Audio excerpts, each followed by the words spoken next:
Federal judge on Thursday blocked President Biden's administration's parole in place policy that we've talked about. That policy eased a path to citizenship for undocumented spouses and stepchildren of U.S. citizens. It's provided protection against deportation, and it's offered the ability for employment for those undocumented migrants.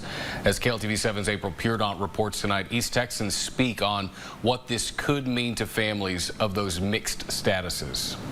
It doesn't exist anymore. The parole in place policy provided deportation protections to those living in the U.S. for at least 10 years. It was an executive action, not a law. The program allowed for undocumented spouses and stepchildren of U.S. citizens to stay in the country while applying for a green card, rather than leaving and applying from their home country, a process that can't take years. I've been doing this for 20 years, and we have not had anything significant as far as laws.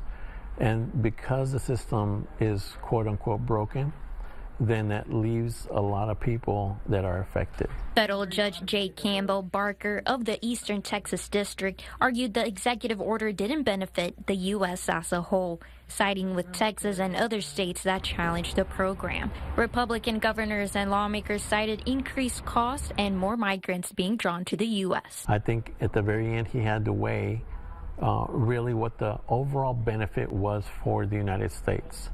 And I think that was the primary question. The Biden-era policy allowed around 800,000 people who were here undocumented. President-elect Trump has promised mass deportations after taking office. I think a lot of times people have a hard time distinguishing between people that are coming across with asylum or undocumented across the border, and then people that have been here for decades and participating, paying their taxes, owning houses, raising children. It's not all in one pot. Young says there are other ways for undocumented individuals to apply for legal status. It'll just take longer. We'll just do it the old-fashioned way, with filing the first step in the United States and then being able to file for the residency but having to leave and needing a waiver. And that just is a lot riskier, a lot more expensive, and a lot longer process. April Peardant, KLTV 7 News.